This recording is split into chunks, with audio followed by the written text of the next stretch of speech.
Good morning. My name is James Collins. I'm the Senior Director of Business Development here at CSBA, and I will be helping moderate today's webinar session with our partner, PARS. Today's session will focus on navigating the 2026-27 May revise in detail, while also understanding what fiscal tools are in your toolbox that can help navigate the journey ahead. Quick footnotes before we get started. As a reminder, we will be recording today's session, and everyone will receive a link in the recording for their future reference if needed. If you have a question for our panelists, please submit using the chat function. We also have pre-submitted questions that will be addressed throughout the presentation. At the conclusion of the webinar, if there are any questions in the chat function, we will answer during our Q&A portion of the presentation. If you have a question after the close of today's session, you can always email us at csba@csba.org. At this time, I would like to introduce our presenters for today's discussion. First, we have Rachel Sanders, PARS, Vice President of Consulting. And then we also have Chris Reef, Legislative Director of CSBA. And I know that they would like to just give a little bit of brief background of who they are. And then after that, we will have Chris start us off with the presentation. Thank you. Great. Good morning, everyone. Appreciate you all taking the time to join our webinar. As James mentioned, my name is Rachel Sanders. I am a Vice President of Consulting with PARS. I have been with PARS since 2009 and have had the pleasure of working along CSBA on the OPEB Trust for many years. So I'm excited to share some information today that will hopefully provide you with some valuable insight about tools that you can directly relate to the May revise information that Chris will be sharing. So I'll pass it over to Chris now. Thanks. Appreciate it, Rachel. Good morning. Chris Reef with CSBA. Joined CSBA about 5 years ago. Prior to my time with CSBA, I was in and out of the legislature for over 20 years, working for a couple of state superintendents, as well as a number of legislators, I should say. So I'm glad to join you today. So I always kind of like to start off this effort with a kind of a refresher of what is the May revise. Really, what this May revise is exactly what it sounds like, right? It's a revision of what the governor's budget was back when he presented it in January. So the statute makes it very clear that actually the Constitution makes it very clear that the governor has to present an annual budget by Jan 10 of every year.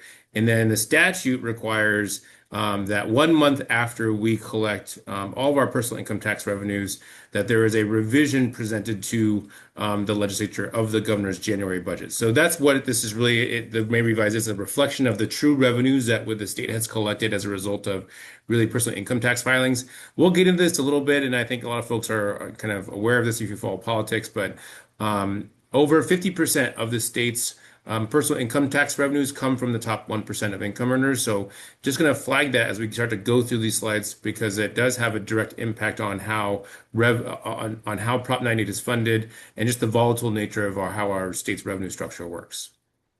So also included in the May revise is an update on Prop 98 in relation to how it is a significant part of the state budget. So next slide. Okay, so state budget, and we can jump to the next one. Really, this is kind of the more overarching themes here. As you can see, this is Governor Newsom's last budget, kind of laced throughout the themes of the state budget presentation back in January. Also, in terms of the May revises, really you have Governor Newsom setting kind of his legacy. Really kind of trying to set this as his last budget as he starts to prepare for his, long rumored candidacy for president in 2028. So you see a lot of those themes interlaced within the state budget. There is, though, some real kind of challenges that come with this May revise and with the state budget overall. You had back in November the state's nonpartisan legislative analyst office saying, hey, we are facing an $18 billion deficit. But what we have really now seen since then, since that November release, is that AI has really impacted the state budget and has really driven revenues up in a kind of a substantial way to the tune of about $58 billion beyond. So now we are in a situation where the state is facing additional kind of funding available to itself. However, what the LAO is cautioning and continues to caution the legislature about is that the state continues to spend more money than it is taking in. and that, yes, because of this bump in revenue, we were able to kind of fulfill a number of those obligations, but only for the next basically 18 months, and that's in regard to how the governor's presented the May revise. You see this specifically again. I liken it to him getting ready for his run for president. He's saying that, hey, the budget is balanced for the next 18 months. And after that, all kind of bets are off. What happens in 18 months? He runs for president. So there is definitely an overlap in that regard. So this is a slide, just kind of just an overall view of what the state budget is sitting at on the total. Essentially, you're seeing that it really hasn't changed much in relation to what he presented in January. That there's actually been a little small bit of decrease in terms of his proposals, but you see an overall budget on the general fund side of just under $250 billion. What I'd like to point out here is if we go back in time, just 2.5 decades or 25 years ago, the state budget was about 120 billion, give or take, right? You have now seen the state budget double in size on the general fund side just in the last 2.5 decades, and you can really attribute that to two predominant factors. One is growth in the tech sector, especially in Silicon Valley since the early 2000s, and then of course just issues around capital gains and the rising cost of housing in California. There is some welcome news that we're seeing some additional deposits into our various reserve accounts. This is our general fund reserve. We have a newly created special fund for economic uncertainties, and then we have, of course, our Prop 98 rainy day fund. I'll flag that, from a reserve perspective, this is helpful as it relates to, if we see, say, impacts of an AI bubble, for example, that might pop, or impacts of a decrease in the amount of tech revenues that are coming based upon the volatility that we're seeing in the economy, that these reserves will help kind of buffer for that. However, these are small numbers in comparison to the overall size of the state budget. So it's not going to be the type of cushion I think that a lot of folks would like to see if and when revenues drop. So we've talked a lot about in terms of the risks and the kind of the clouds that exist on the horizon. There are a number of things that kind of are hanging over the state in that regard. One is I mentioned this earlier in terms of how we're heavily reliant on the top 1% of income earners in California. We continue to face some severe threats to federal funding of our for a lot of the programs and services that the state provide, not just in terms of public education. And so that is going to exacerbate these kind of operational deficits that we're seeing on the in the near future, really. One thing I'll flag is that the Speaker of the State Assembly, his budget director, basically shared that the state budget, and this is very true, but he basically said it out loud, the state budget is not constructed in a fashion to be able to offset the cuts to federal funding, right? And so federal fund cuts and things that are happening at the federal level are having a disproportionate impact, especially on the non-98 side, so the other side of the state budget. And we'll get into that and why that's important. You do have the governor, of course, trying to increase the Prop 2 state general fund reserve caps from 10 to 20%. That is more of a kind of, hey, we should do this, not so much of a proposal, but you can see that there is general prudence being projected by the governor in this last budget. So on to Prop 98. This is a quick overview of where we are and what the numbers look like. You can see that the minimum guarantee is actually growing by about just under $4 billion to about $125 billion overall. One thing I'll just point out here is that if you were a part of this webinar 3 years ago, what I would tell you is that, yes, even though the guarantee is growing over this 3-year budget period, what we did actually saw 3 years ago was that the actual guarantee was dropping by $7 billion. And you can attribute that to the nature of the volatile structure of our state's revenues. For those of you who are unaware, Prop 98 funds both K through 14, so TK to 12, so all of our public schools, and also community colleges, right? So that is the Prop 98 amount is split between us, or K-12, and community colleges. It's usually a 90 to 10 split, but it's you can see in terms of how this impacts how the impact of declining enrollment has started to decrease the TK-12 share down to about 89%, and that the community colleges are getting closer to 11%. You have our 3-year kind of overall is reflected here. I'll just flag in 2020, 24, 25, we're seeing a increase in the payment currently or past year to our maintenance factor. This is a result of the suspension of Prop 98 in the 23-24 fiscal year, which was as a result of the severe winter storms that we had back in 2022. Next slide. This is kind of more information here that you guys can look at, really around Prop 98 overall. We are seeing a substantial increase of projection over the 3-year budget period of $21 billion. This is from just January. This is a $6 billion increase in that 3-year. Remember that when the state budgets, we budget on the 3-year budget period. So it's always prior year, current year, and coming budget year. So they're always looking at it in that regard. We continue to operate under a test 1 function. I won't go down the rabbit hole because I know I probably put some folks to sleep. There are 3 tests or funding determinants in Prop 98: Test 1, Test 2, Test 3. Test 1 typically is what is most operative most years currently because of where we are in declining enrollment. Why that's important is mostly because it sets a set proportion of the state budget that is due to Prop 98, i.e. the guarantee, which is about 39.3% of the overall general fund. Next slide. So we see on the reserve side, this is also some welcome news. Some of you might recall last year, to kind of help offset some concerns on the funding piece, they actually were going to zero out the reserve. So there's reserve, the state's Prop 98 rainy day fund is actually zeroed out. There's actually no money in that reserve right now because we've seen such a growth in revenues, especially on the AI side. A lot of that's one-time money, so due to capital gains and the like, and what we're seeing in the market, we're seeing a substantial deposit into the reserve. This is big because we will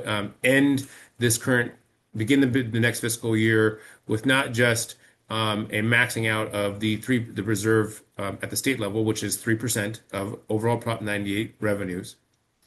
That will then trigger the local reserve cap.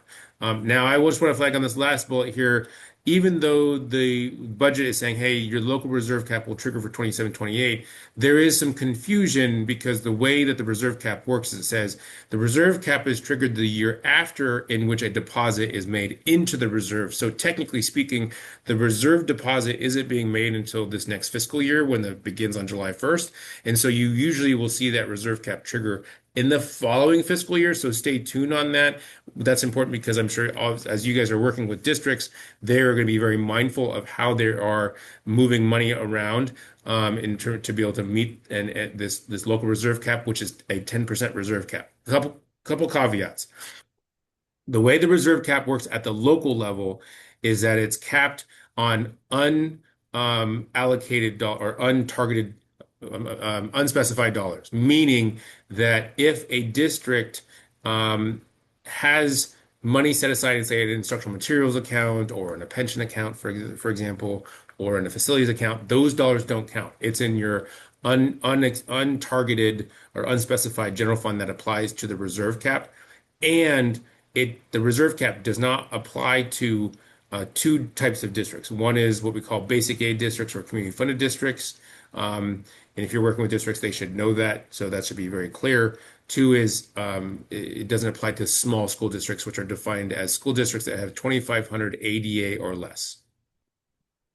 Sounds good. And Chris, actually, I'm going to pop in here with a quick question. One of the questions that was submitted to us in advance was actually in relation to the local reserve cap policy. And so the question was related to whether CSBA has any, suggestions for districts that are potentially facing this 10% local reserve cap in terms of what best practices might be for addressing this. Do you have any thoughts on that? Yeah, so it's a good question because this is something that is both a product of a long political fight, but also a product of how can we make it work pragmatically at the local level. Just on the politics side, some folks might remember back during the Jerry Brown days, during the Great Recession, one of the things that he tried to do was cap local reserves at 2%.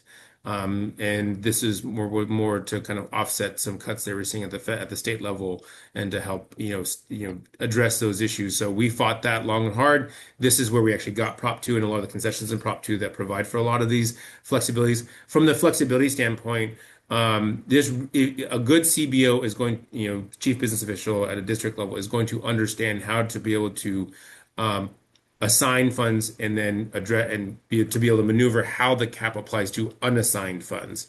And so just remember that if you're working with, a local district, that district should be able to maneuver the cap in a fashion that makes it manageable by putting funds into assigned sub-accounts, if you will, at the district level, and that the funding that remains unassigned is what really becomes subject to the local 10% reserve account. So a good CBO should know this, but it is something to keep in mind as you have those conversations locally.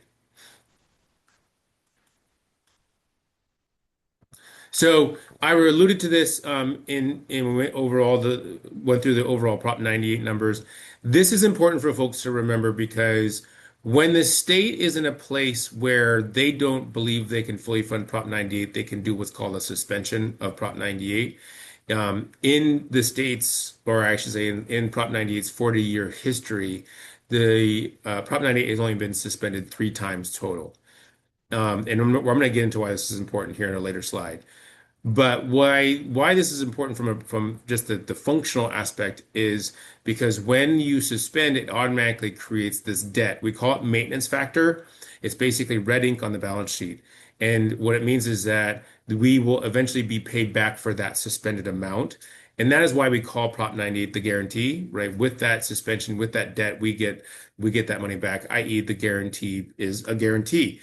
And so we're seeing because of the way in which revenues have really been driven by AI, the AI tech stocks, if you will, we are seeing a much more accelerated repayment of that maintenance factor or that debt that we got because of the suspension of Prop 98 back in 23-24, which is welcome because it's formula driven. Sometimes if we're not after a suspension, if the economy is not recovering as fast as it could, then it takes a longer period of time to pay back that maintenance factor. I want to say the last time we suspended back in the Great Recession, it took about 6 to 7 years to get it fully repaid. So this is welcome news because then from a perspective of the bottom dollar, right, that really does help bolster districts' ability to continue providing for the services that they are for all of their staff and students. We're seeing a COLA. This has been a very interesting year in terms of a COLA. This is going to be challenging to a lot of districts because we're seeing a kind of I would like to say almost an abuse of the COLA or a manipulation of the COLA. As you guys know, what you'll typically see is a statutory COLA, right? If we actually stuck to how the statutory COLA is calculated to be a 2.87% COLA, that would apply to all of LCF, the local control funding formula, and all of the categorical programs that are funded by that are due the COLA. However, what we're seeing is the governor's proposing what he's describing as a super cola. I wouldn't really refer to it as a super cola. It's more of a augmented cola. When we've seen super colas, and more traditionally, what a super cola kind of reflects is when it's multiple points above the statutory cola, right? So we haven't seen a super cola since the middle of the pandemic when we saw colas closer to 8 and 9%. There was that one year we actually did a cola of 13% or 12 to 13% where we really put additional dollars into the LCFF. This is not that. We'll get into this a little bit here, but the caveat is that on this kind of augmented COLA, they're saying, hey, let's put in a paid pregnancy disability leave requirement, which is we find to be very problematic from an accounting structure because over time, if it is allowed to remain as a mandated benefit within the structure of LCFF, we won't know what the true costs are for the provision of that pregnancy disability leave, right? Typically, what you'd want to do is set this aside as its own funding mechanism outside of LCFF. That way you have clear tracking of how many employees are taking advantage of or using this pregnancy leave, so you can actually determine how much is it really costing and make sure the state is adequately funding districts for that cost. If it goes into the LCFF, it will disappear essentially and be subsumed within the overall amount of the LCFF base. So from that piece, I'll just flag that we are very concerned and we continue to address that. One that's not on here, and we might get this later, I can't remember, but long story short, there's also a third COLA that's being proposed for the state preschool program at 2.01%. So what you're effectively seeing here is three different COLAs, right? An LCFF COLA of 4.31, a statutory COLA of 2.87, and these are the programs that will get the base base 2.87 COLA, and then the preschool program with this get this 2.01% COLA. That's very troubling because now you are kind of picking winners and losers of how the COLA applies. And so that makes it difficult, not just from a perspective of how you guys are assisting districts trying to figure out how to cover pension costs and other things like that, but also in terms of how districts are trying to navigate local bargaining and how the COLA is perceived in that construct. Next slide. So this is a great slide. We always like to include this credit to our colleagues over at Capital Advisors who have put this together. This is really a projection of what we are seeing in relation to COLA, or not COLA, CalPERS and CalSTRS rates and what the local obligation is. I'll just flag here that CalSTRS continues to be stable. I think, as you all know, that is mostly a product of CalSTRS being a predominantly homogeneous population in terms of benefit structures. CalPERS is a little more of the Wild Wild West because you have a wide array of folks, not just in terms of state agencies and law enforcement, but also local agencies and governments as well. And so what we do see is some welcome news of the out-year projection is that CalPERS will be slightly lowering the local contribution rate. However, I do want to emphasize, and I understand you guys totally get this, but what we always remind our folks is that CalSTRS and CalPERS local contribution rates are very, very dependent on the market, right? They are market-driven numbers, and as long as CalPERS and CalSTRS investment strategies continue to bear fruit, it'll hopefully bode well for lowering the contribution rate overall over time. But if we see volatility in the market, especially as it relates to what's happening at the federal level, and I know that everyone's watching the gas price issue and what we're seeing in terms of potential spikes and in gas prices that are expected in the next couple of weeks, this is an area of considerable concern. Next slide. So, but on the manipulation here, when we talked about the suspension of 98, I really kind of emphasized that because I wanted to make sure that this dovetails into this conversation about this manipulation. What we're seeing is, and very problematically, the state is proposing a third manipulation of Prop 98. Now, remember, when the state budgets, we budget on a 3-year period, right? Prior year, current year, budget year, or the next coming fiscal year. What the governor is saying is, hey, we want to kind of hold back, and initially it was 5.6 billion in January. It's been reduced to 3.9 billion in the May revise, because we're going to hold back this amount of money because we're not sure if we have the money to pay this, and if we do, we'll pay you back next year. If we don't, sorry, we're not going to be able to pay you back next year. This is not how Prop 98 works, right? This is a statutory workaround to the constitutional framework of Prop 98. So we have very serious concerns about this, and I want to flag this because last year, when we were doing this webinar, what I would tell you is like, hey, last year they did this withholding. It was the second year of this manipulation, if you will. They were withholding about $2 billion. I was, okay, well, hey, if they can withhold $2 billion this year, who's to say that they're not going to withhold $5 billion next year, or $10 billion the next, or $15 billion after that? Here we are 1 year later, and we're seeing a larger withholding. This is a very concerning precedent because this is a manipulation of that funding guarantee. And this means that if they cannot pay us back next year, we don't get paid back. And so when you're talking to districts locally and trying to project for certainty in uncertain times, this is going to be a real challenge, especially because not just from the perspective of, hey, costs are going up, the costs associated with providing services, the demands that we're seeing at the local level are going up, but also the unpredictability of our funding is growing. And that certainty is going to be out the window if we continue to, these withholdings still continue to be retained in the budget. So we're continuing to urge all of our board members to take action and to advocate. I know many of you, don't really are not so much in that kind of advocacy world, but to the extent that you can, certainly this is a major area of concern because when we're talking about the state budget overall and deficits that we're facing, where those deficits are on the non-98 side of the budget. So if I go kind of a little bit off on a tandem here, so here's your budget, right? 40% is Prop 98. The other 60% is things like healthcare, transportation, public safety, all these other things that we find very important. Where we are seeing these costs and where I know you guys are also experiencing these costs are on the healthcare side, right?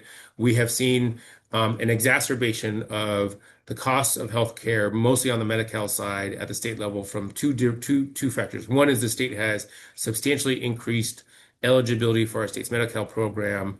At the same time, we're seeing substantial cuts to Medicare or Medicaid at the federal level that is basically pulling money out of our state budget. So remember when I said, hey, our state budget is not constructed in a fashion to offset federal cuts. This is the real where the rubber meets the road. And so what you're seeing is the state saying, hey, we can't, mask up all the stuff that we're seeing on the healthcare side. So we're going to borrow from Prop 98. That's what's happening. And so as this stuff grows, the incentive to borrow from Prop 98 also grows. That's a big challenge, especially when it comes to how it spills over into other areas, which is, I'm sure, of course, where you guys are sitting from a perspective of can districts continue to afford to pay for their pension costs, local obligation costs. So next slide. So I'm going to go through some quick budget proposals. This first one is really where you guys, I'm sure, are going to see some interest here. What I would just caution with, where I would say we caution our districts is not to use these discretionary block grants to help cover ongoing costs. Really, these should be used for one-time costs only. Of course, whenever we see a substantial amount of one-time money in the state budget, we always appreciate that money being put into a discretionary block grant that permits districts to use the funding as they see fit to address one-time or increases in costs. We did see the governor propose a $2.8 billion what he calls the Student Support and Professional Development Discretionary Block Grant. Pardon me one moment. $2.8 billion in January to an overall total of $5 billion that will go out on an ADA basis. This is not set in stone yet, so let's not count our chickens yet. But we are cautiously optimistic that this will be retained. There's some interesting movements afoot in the legislature where on the assembly side, they would like this money to go out in a much more prescribed fashion and with additional reporting requirements that removes the flexibility that's problematic. The state Senate is saying, we don't just want to give you this money, but we want to increase it to 5.6 billion. So we'll see what the end number will be. My guess is it probably will stick closer to $5 billion at the moment. There's some caveats here in that the way that the legislature is kind of intending districts to, think about this money is that in part they have made kind of a nod to these AB 218 issues that we're facing. So AB 218 claims, which are I want to point this out because I think it's an area of awareness that you guys should should know about. About 7 years ago, there was a bill, AB 218, back in 2019, that changed how people could make claims of child sexual abuse, right? It reopened statute of limitations and reopened the window to sue essentially public agencies if they had been a victim of these egregious crimes. And certainly we want justice for the victims, and we definitely want to be able to make sure that they have the opportunity to reconcile and to heal. However, this reopened the window in such a fashion where the look back to when those incidences occurs can go back decades. So we have districts now that are facing these claims that date back to the 60s and 70s, some having go back into the 1940s, and where the assailant is no longer alive. Sometimes the insurance companies are no longer there, and so we're having districts paying out these very, very large settlement amounts that are impacting their operational costs. So I just flagged that because some have alluded to this discretionary block grant as a way to be able to fund those. So We also seeing a restoration of the Learning Recovery Emergency Block Grant. These were cuts that were made a couple of years ago. This isn't so much something that you guys should kind of point to because this money is not discretionary, it is actually very much prescribed in terms of how districts have to account for that. And Chris, quick question. That again was a pre-submitted question. To your point, I think there was a lot of interest in the potential for the discretionary block grant. Any restrictions on how those monies can be applied? And does CSBA have any thoughts outside of maybe what's even listed on your slide in terms of how districts could be thinking about how they apply those monies? Yeah, so I mean, so first of all, I'll just point out these sub bullets here are kind of like the way that the state is saying, "Hey, we really would love it if you spent this money on these issues. These are great priorities to do so, but you don't have to." So the way that the discretionary block grant is structured, it says, "Hey, just this is to help address rising costs." And so therein lies a lot of that flexibility. There is a small caveat, though, that there is a small restriction to these monies where a district that has filed a state mandate claim for an unfunded mandate, and that unfunded mandate has been verified and is still outstanding. For that particular district, they must use this grant, the first call for this grant as on that mandate, and then they can use it for the rest. This gets a little technical. Most districts are using what's called the state mandates block grant that has a larger it's outside of this world a little bit, and it's a block grant that can draw down dollars to cover mandate claims that they have filed. Most districts do not file independent claims at the moment because they're using the block grant. So this will be far and few between, and it really will vary district by district. So that's something just to be aware of. You don't have to be worried too much about it. More fundamentally, I think where you would want to make sure you're paying attention to this is what will the final number be in the state budget, and whether or not the assembly is successful in putting in greater prescribed allocations of funding, i.e., making it less discretionary. So county offices, for those of you guys that are working with county offices, you're seeing them also getting this augmented COLA, or what the governor's referring to as this super COLA. There's some additional dollars they're getting to address this issue of how they provide academic kind of instructional support and professional development to districts through what we call the statewide system of support. This is more restricted funds, so these are funds that are supposed to go to very specific costs. County offices operate a lot differently too. They rely less on LCFF, right? Because their enrollments are different.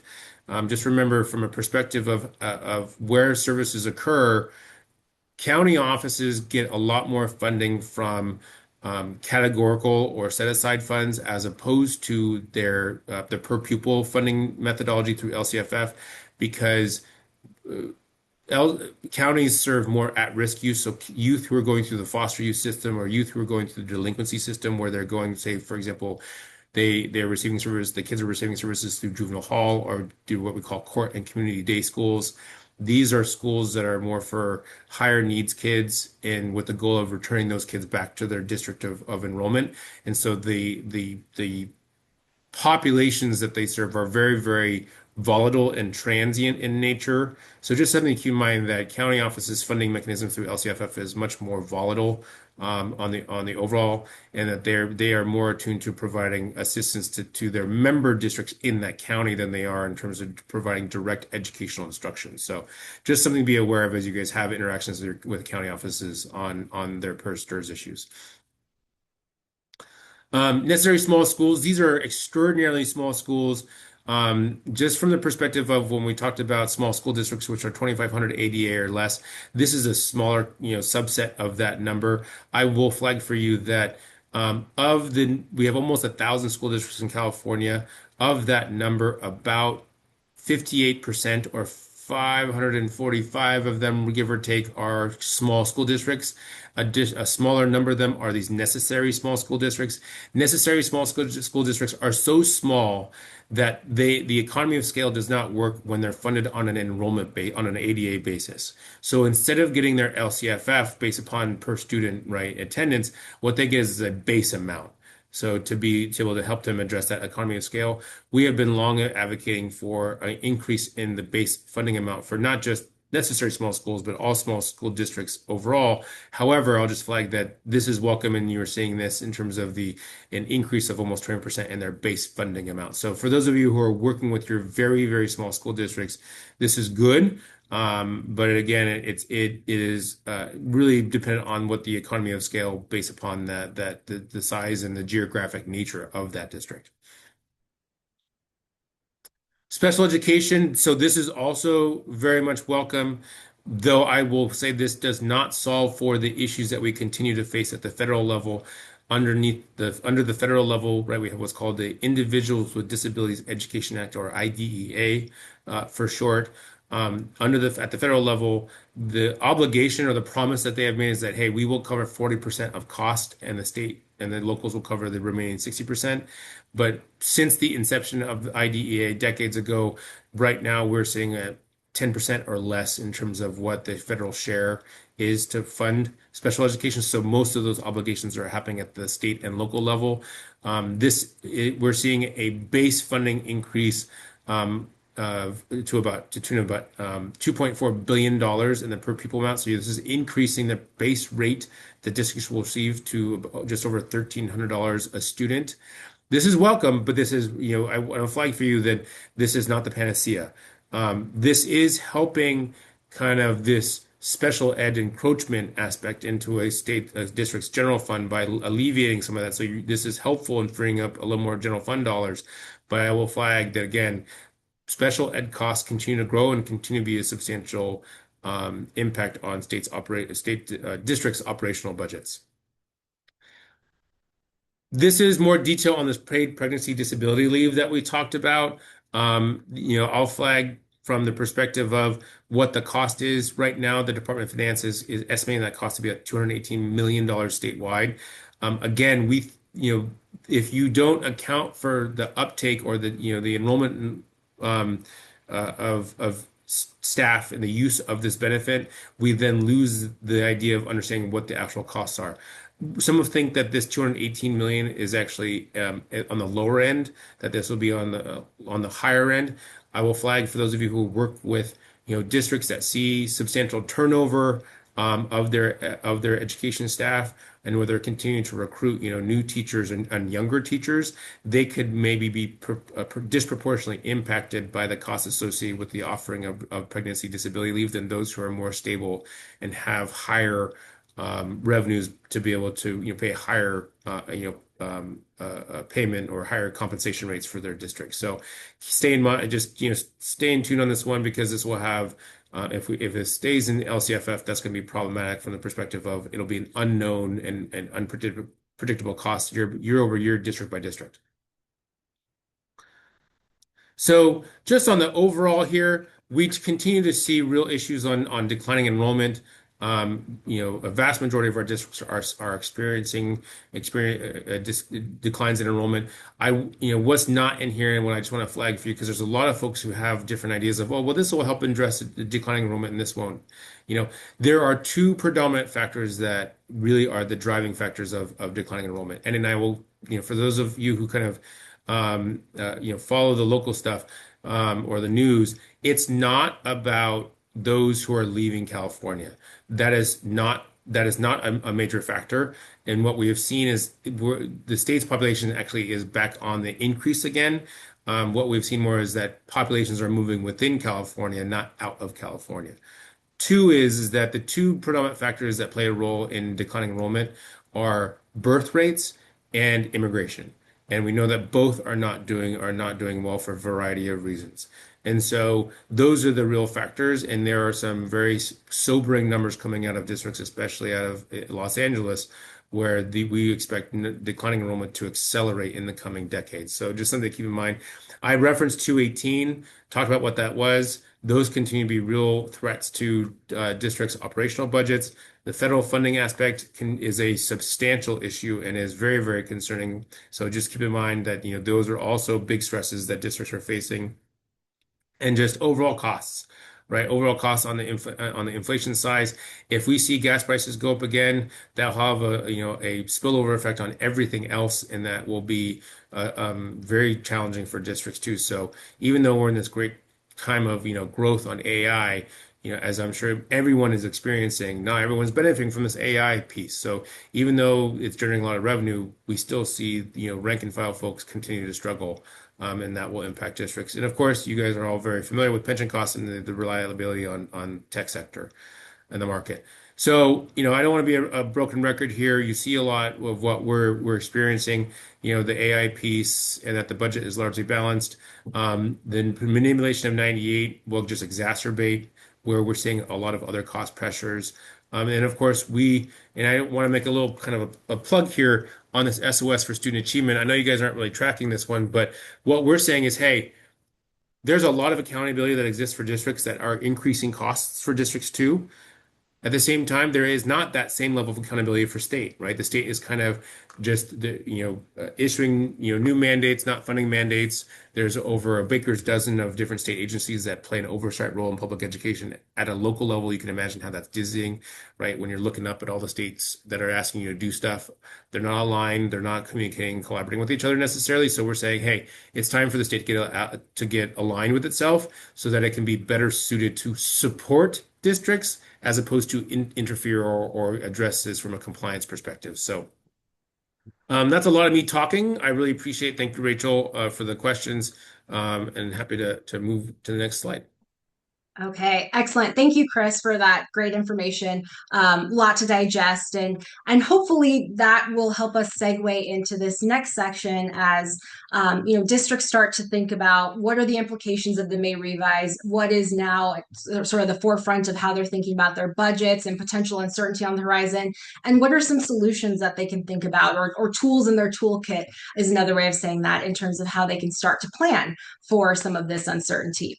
So I know I have about 15 minutes here in the webinar, so I just want to quickly run through what I plan to cover in our section. So I'm going to start by just giving a little bit of background on OPEB, as that's going to be the main focus during my section. Talk about the program, what it means, why to consider it. I'll go through a couple case studies, and then I also do want to touch upon some other fiscal tools for consideration based on some of the feedback that Chris just shared during his section. So starting with OPEB, I wrote down a quote that you said, Chris, as I think it perfectly aligns with some of what we're going to be talking about today. You said CBOs want to project for certainty in uncertain times. And I think that relates very much to what we're going to be talking about with OPEB. So let me take a step back before I dive too far into OPEB. For those that are unfamiliar with OPEB, OPEB is an acronym that stands for Other Post-Employment Benefits. Think of OPEB as your retiree medical benefits, basically post-employment benefits other than pension that your employer may face. GASB 75, which you also may hear me reference as I move forward, are the governmental accounting standards that apply to OPEB. And so as I mention that, just know that those are, again, those governmental accounting standards. So when we think about OPEB liabilities, these vary from district to district throughout the state. And Chris mentioned a lot of this is now coming to the forefront, as Chris said, there's an exacerbation of healthcare costs. We see costs rising. And so there are, of course, knock-on effects for districts when they think about what that means for their OPEB liabilities. When we look across the state at how districts are thinking about OPEB liabilities, the vast majority of districts are still utilizing what's known as the pay-as-you-go method. In other words, they're paying those retiree medical benefits straight out of their general fund as they come due.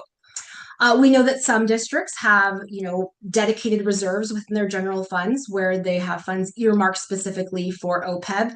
But what we're talking about is what about 25% of districts are currently doing, with hopefully more considering this as an option for a variety of reasons, and that is pre-funding OPEB liabilities through the use of an IRC Section 115 trust. So at a very high level, a 115 trust is a tool that can be used as a dedicated account for your post-employment benefits. That includes OPEB, which I'm talking about right now, and also pension, which I'll circle back to later in my slide deck here. As it relates to OPEB, you can move assets out of your district's general fund from being invested in the county treasury pools into a Section 115 trust, where now they are in an irrevocable account and can only be utilized for those retiree medical expenses. So once they are in that dedicated account, there's a number of benefits you get from having them set aside in that account. But ultimately, even though I mentioned the term irrevocable, which can sound scary, the money is there to be used if and when you need it for your retiree medical expenses. It can be reimbursed directly to your district's general fund. It can be used to pay your benefits provider or even your retirees directly. So again, it really just ensures that once you set the money aside for that intended purpose, in this case OPEB, it is there when you need it. So why not just do those two other methods I mentioned, which a lot of districts are doing? Just continue the pay-as-you-go method, paying these retiree medical expenses from your general fund, or earmark them within your general fund reserves. Why should you actually consider pre-funding OPEB? There are a lot of benefits, and for the sake of time, I'm not going to get too far into the weeds or get too technical, but I'll rattle off some of the high-level reasons that we hear from districts employing this strategy. Number one, this is really meant to be a good thing for both your district and for your employees. Going back to that theme of, projecting for certainty in uncertain times. We know healthcare costs are rising. And so this is really a way to set money aside proactively so that you have a chance to retain your retiree medical benefits or OPEB benefits. This is really considered sort of a rainy day fund where you have a dedicated account to pull those funds from if and when you need them. It can help address those rising healthcare costs and liabilities, potentially strengthen your credit ratings. We know a lot of agencies that go out for bonds have mentioned to us that credit agencies view these trusts favorably. And frankly, one of the biggest benefits is the ability to achieve a greater rate of return. And I'm going to comment on that on my next slide here. And actually, we got a question there on the pre-funding of liabilities. So the question is, why do we need to set up a trust when we can just set aside money in our general fund reserves for OPEB without locking it up?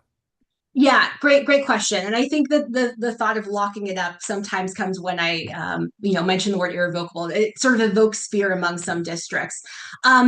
Really, the benefits are what I just explained, but also there's a myriad of other benefits. Once assets are out of your general fund and in a 115 trust, there are a number of financial benefits, including the ability to lower your net OPEB liability on your financial sheet. Assets in a trust count toward that offset. Assets in your general fund do not. For those that may be unaware, you also do actuarial valuations for your OPEB liabilities on a 2-year cycle. Your actuary is going to give you credit for assets set aside in a trust, so that's also going to strengthen your actuarial valuations. And as I mentioned, this is the perfect segue to our next slide, the ability to diversify investments. There are different California code sections that apply to how you can invest in your district's general fund versus how you can invest in a 115 trust. So moving assets out of your general fund and into a 115 trust really open up the world of possibilities to get a greater rate of return on those assets by investing in a way that your district is comfortable with. So what I have on my screen here are some sample investment strategies that those that are utilizing an OPEB trust can ultimately choose from.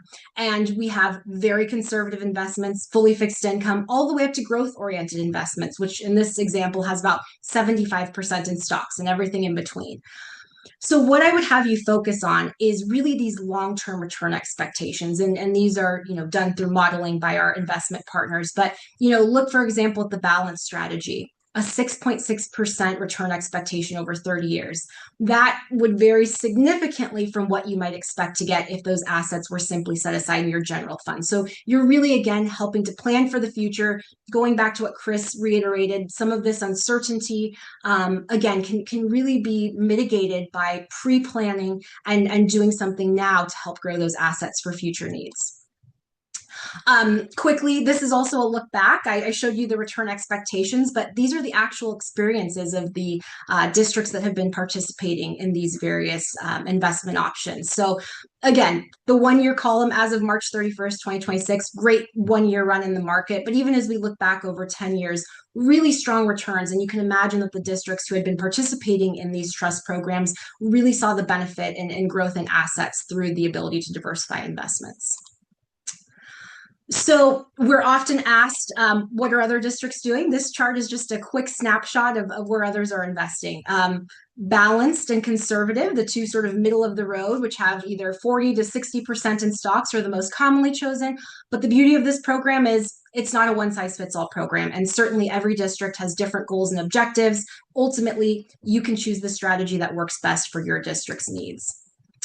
So I'm going to quickly run through a couple case studies here because I know at a high level explaining the benefits of OPEB, may be helpful for those that are less familiar with it. But you may also be wondering, what does this mean for my district? And so I'm going to start off by saying, about 25% of our districts are using an OPEB trust. And within that 25%, the average funded ratio of how well funded they are on their overall liabilities is less than 50%. It's about 40% on average. And you can see we've kind of broken down here how that relates to different districts. So we do have close to 20% that are, almost fully funded or even potentially above fully funded, but it certainly varies. And the message here is getting started is half the battle. So the expectation wouldn't be that you start and you're fully funded off the bat.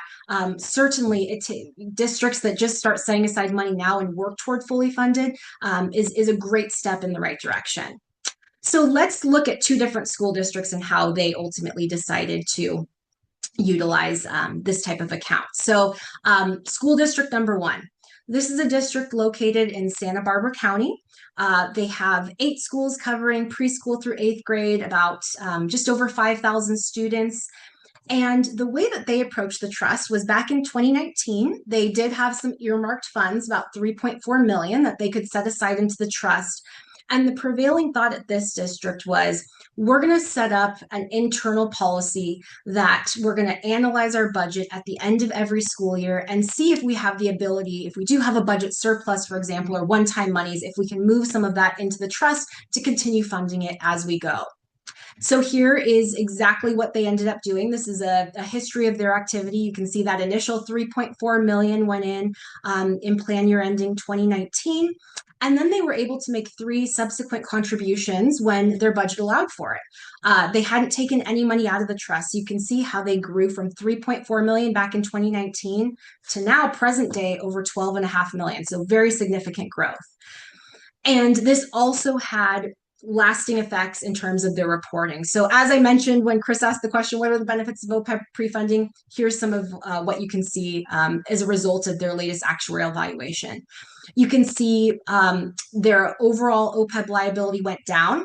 They now are able to reflect the assets that were in the trust. They were actually lower at the point of time their actuarial valuation was done versus where they are now. But you can see that they were 100% funded as of their last actuarial valuation. So even just getting started, 7 years ago, they're already in such a great place.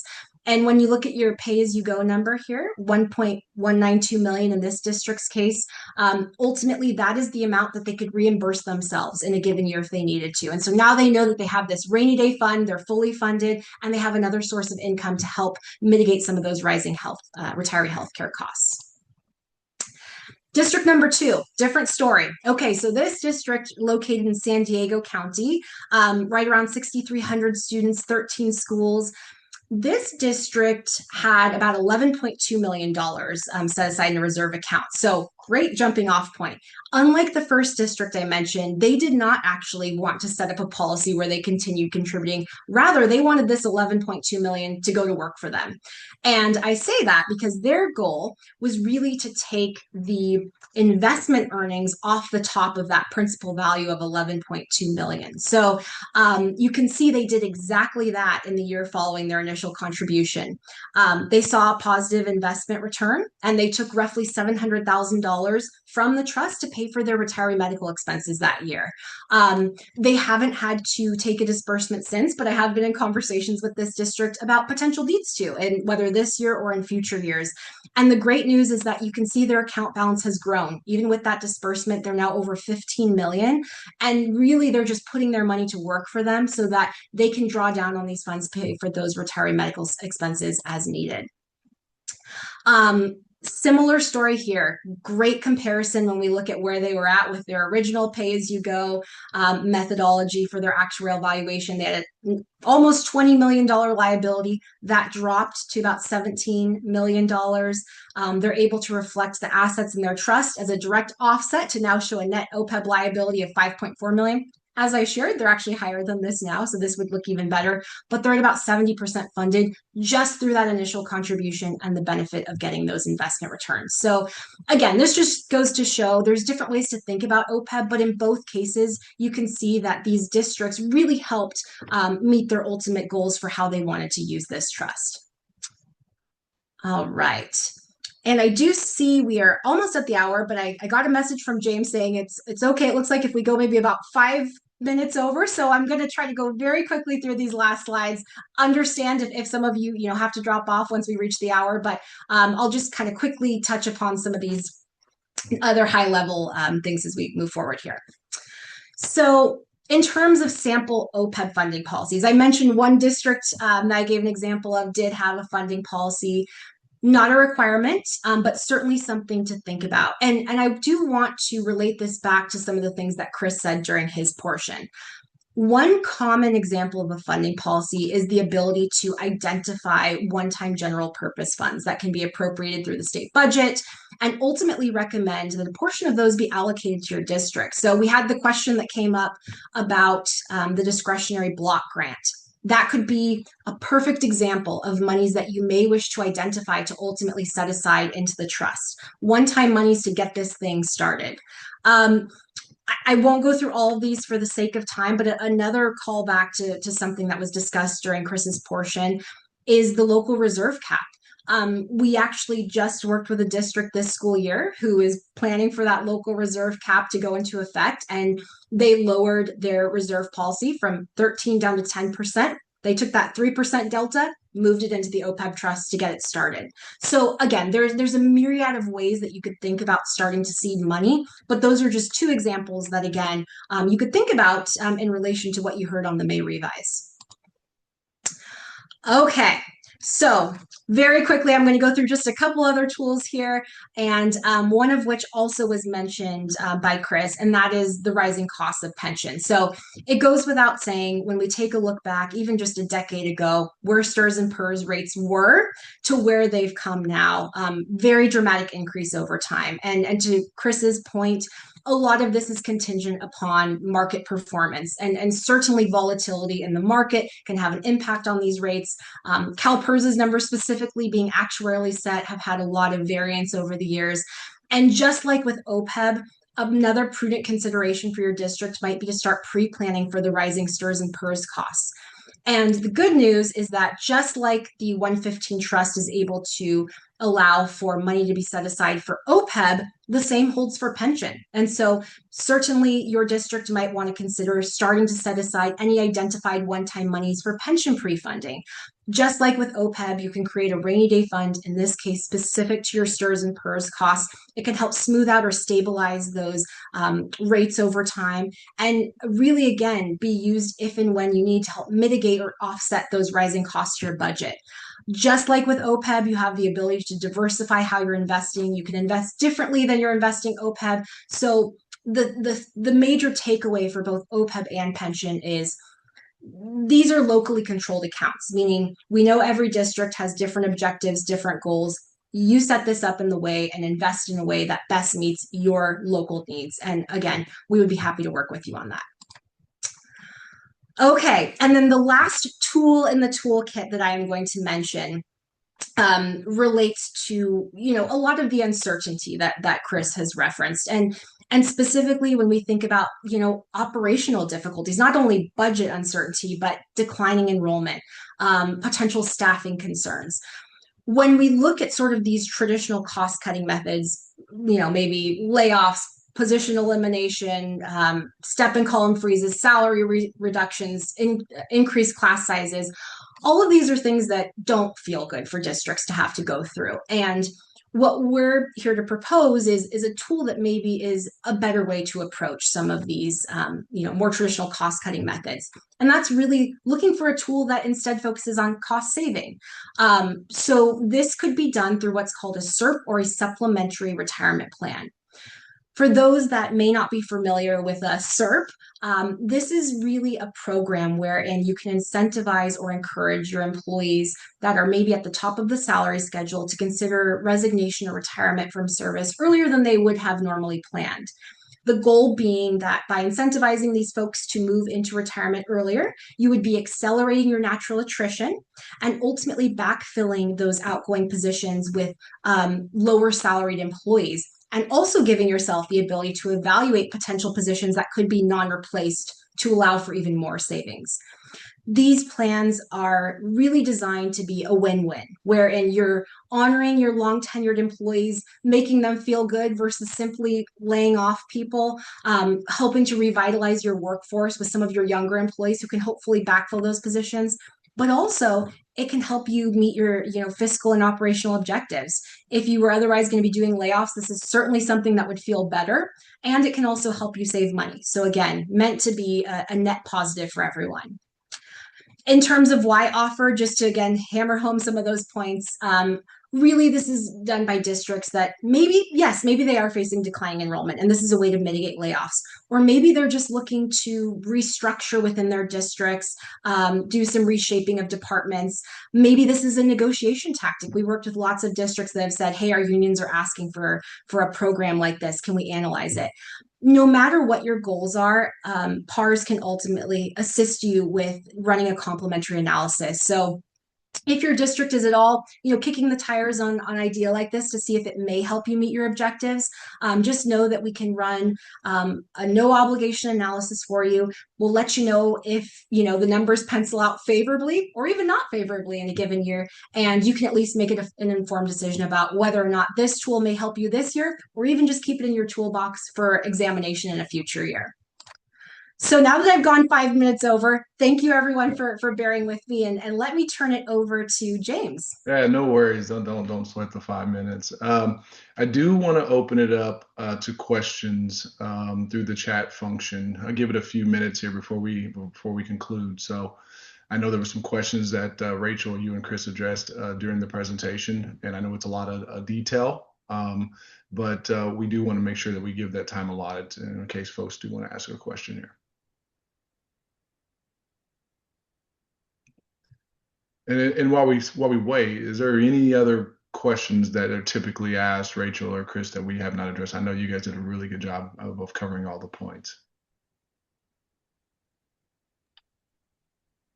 Chris, did you want to answer that question before I do? Well, so I know there was a question earlier on, in terms of, offering incentives, how districts kind of from all sizes consider their SRPs, or, does it make sense for large districts with the right need, blah, blah, blah. Like, what are the proportionality aspects of all that? Yeah, great question. It's funny because, we've worked with districts on SERPs, early retirement incentives, that completely vary in terms of their makeup. I mean, we've worked with districts that offer this program to, a couple people, and then we've worked with LA Unified School District and some of the other major districts throughout the state. So it's really kind of like I've mentioned with OPEB and pension pre-funding, PARS wants to meet districts where they're at. These are not one size fits all programs. We take a very consultative approach because every district, of course, has different needs. They're different sizes, different demographics. They're looking for different outcomes. So there's no restrictions in terms of what type of district we might work with. Again, we create customized programs based on the ultimate goals of the district that we're talking to. And then I guess from that perspective too is my own personal curiosity. What are kind of the funding policy requirements for a trust? I mean, is there a minimum contribution? What are some of the things that if I get a question from some of my districts, how would that work? What are some things I need to think about? Yeah, great question, and one that we're asked often. So no, there is no required minimum contribution for OPEB. Ultimately, just like the two examples I gave from the districts, again, not to continue to beat this horse dead, but ultimately there's no right way of going about OPEB, and really if a district can get started and set some money aside, how they identify those funds, completely up to them. We've worked with districts, like I showed, that set monies aside one time and haven't contributed since that point. We've worked with other districts that have continued to fund, but the beauty of the trust is that there's no requirement for a certain amount, ongoing contributions that are required. And the same goes for the withdrawal policy. Ultimately, districts can draw down on those funds for their annual retiree medical expenses if and when they need to. So it really does put the control in the hands of the district and give them flexibility to, use the plan in a way that meets their needs. So yeah, great questions. Awesome. And I know we're wrapping up, but I also wanted to just reiterate, I know sometimes we have to kind of take the material and think it through, and some of our questions may come up at that time. And as I mentioned earlier, if you have any questions after the close of today's session, you can always email us at csba@csba.org. So that does conclude. So thank you for everyone for joining us today, and thank you for our presenters, for Rachel and Chris. We really appreciate the time that you guys dedicated to this. And CSBA is dedicated to providing up-to-date resources to school board members. To view our recent webinars, be sure to check out our YouTube page at youtube.com/CSBA video, video. If you are interested in attending future CSBA webinars, please go to our website at www.csba.org/webinars to register for upcoming webinars. So many thanks again to our presenters. And with that, have a good rest of your day. Thank you.